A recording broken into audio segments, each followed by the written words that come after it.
Selamat jumpa kembali dengan saya, Pastor Thomas Madugu.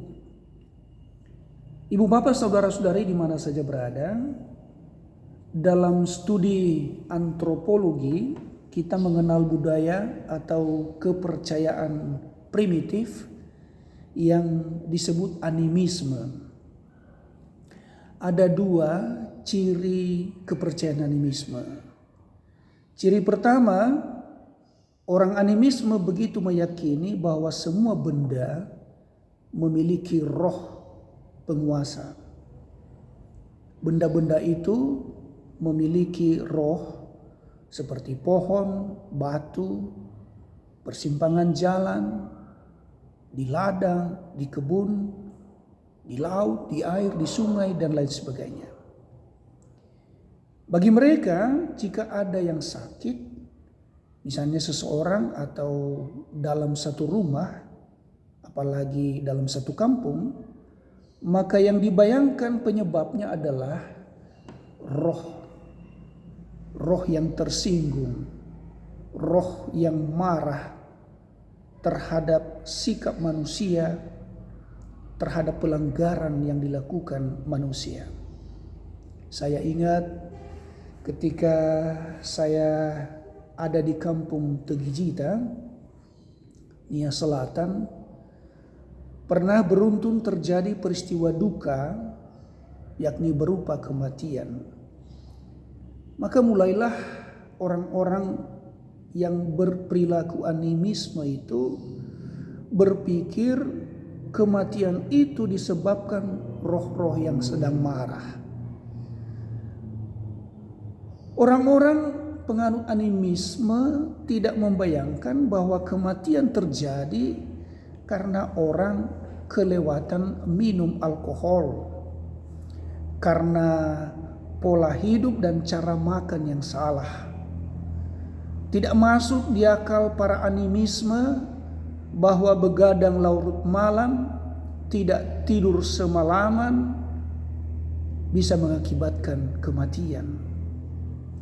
Para animisme tidak menerima bila diterangkan kepada mereka bahwa angin duduk, kelebihan gas di dalam lambung, mandi tengah malam, mandi saat tubuh lagi keringat-keringatan, tidak baik untuk kesehatan, bahkan bisa mengakibatkan kematian mendadak.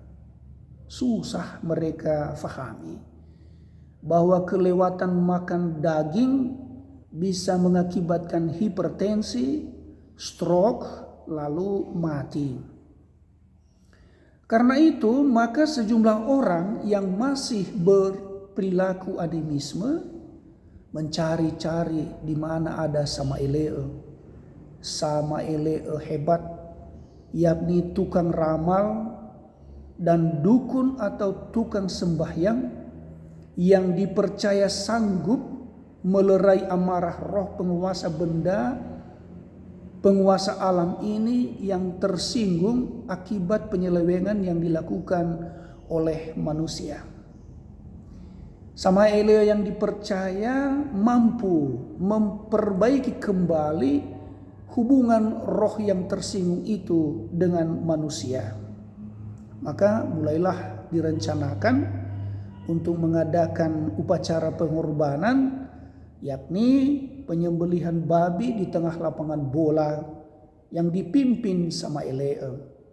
Tujuannya yakni agar terjadi kembali harmonisasi hubungan, perbaikan hubungan, agar bala kematian beruntun itu tidak lagi terjadi.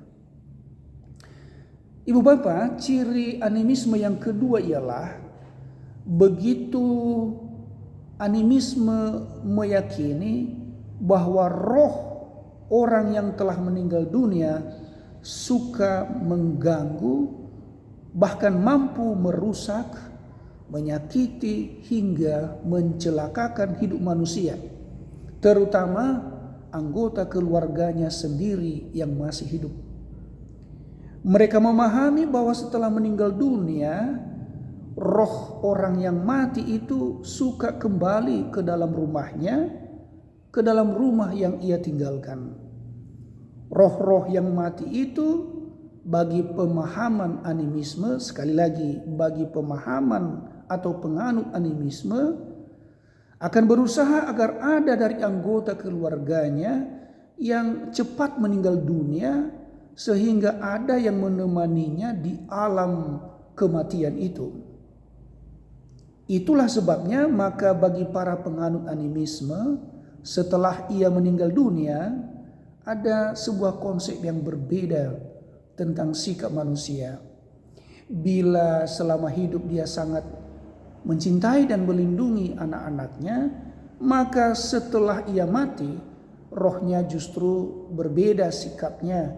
Justru dia suka mencelakakan orang-orang yang ia cintai selama dia hidup di dunia. Karena itu di Tegijita, setelah seseorang dikubur 2-3 hari kemudian, keluarga memanggil pengetua adat. Di bahasa Nias disebut Sacuam Banua, untuk mengadakan upacara yang disebut Fama Bali. Dalam bahasa Indonesia, Fama Bali artinya pemisahan, namun dalam praktek berarti pengusiran. Umumnya upacara Fama Bali dilakukan pada malam hari di rumah orang yang berduka. Dan puncak upacara Fama Bali itu yakni seorang atau 2-3 orang Sacuam Banua itu menyampaikan kata-kata pemisahan seperti Yauge amagasani, nomo fanon rauge, batohuge saewu faneu, noso koho-koho bagota luami ironou, boi fuli-fuli esai hendonou, banomo andre. Dan masih banyak lagi kalimat-kalimat yang lain yang isinya adalah kata-kata pemisahan roh orang yang mati dari rumahnya, dari keluarganya yang masih hidup.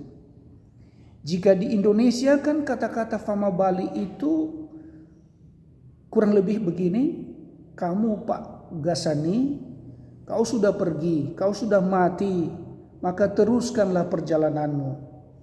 Sudah ada jurang pemisah yang lebar di antara kamu dengan anak-anakmu, dengan seisi rumahmu. Sudah ada jurang yang lebar yang menganga sekali.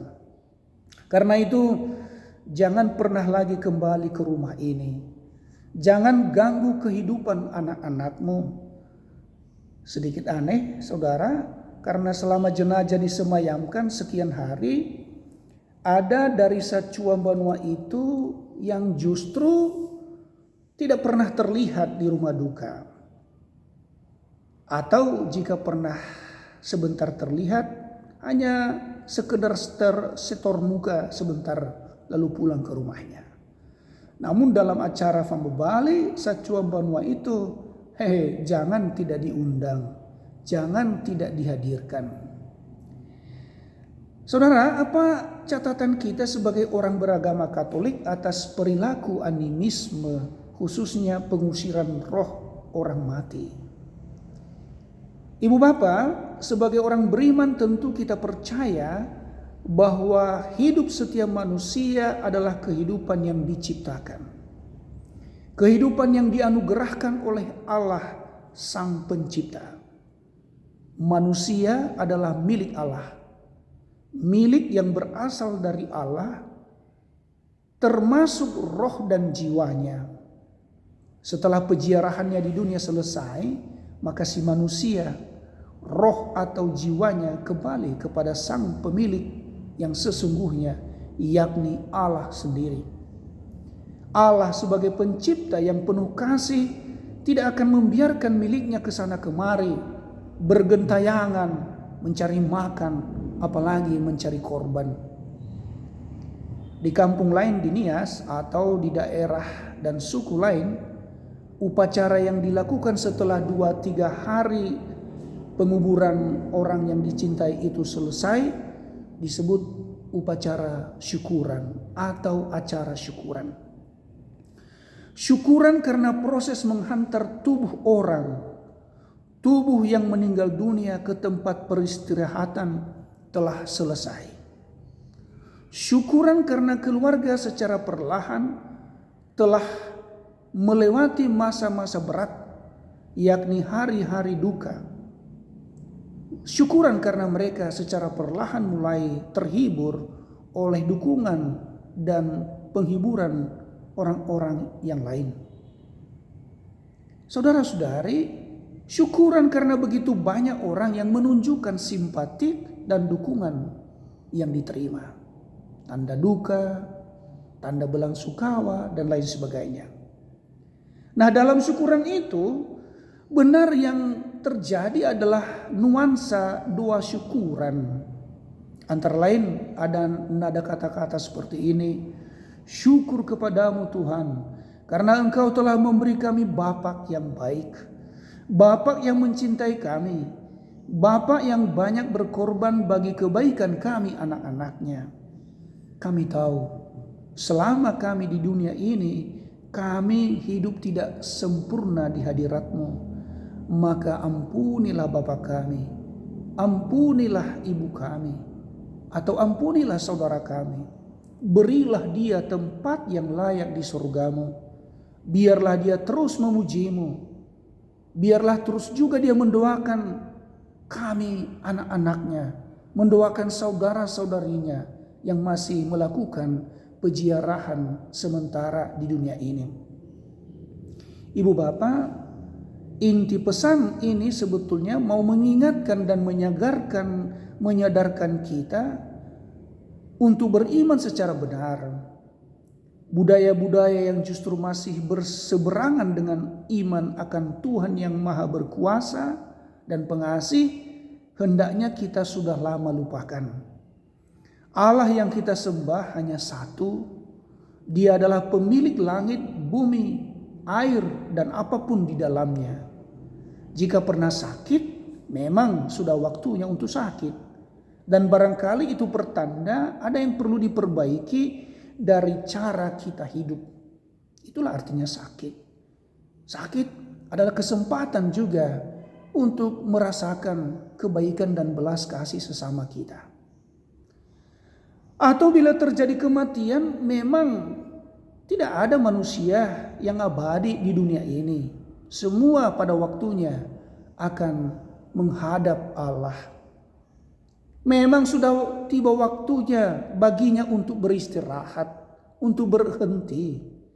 Memang sudah waktunya bagi si manusia untuk menerima kehidupan yang ia jalani di dunia. Sudah tiba bagi manusia untuk kembali sadar bahwa pada waktunya siapapun akan kembali kepada sang pemiliknya, yakni Allah sendiri.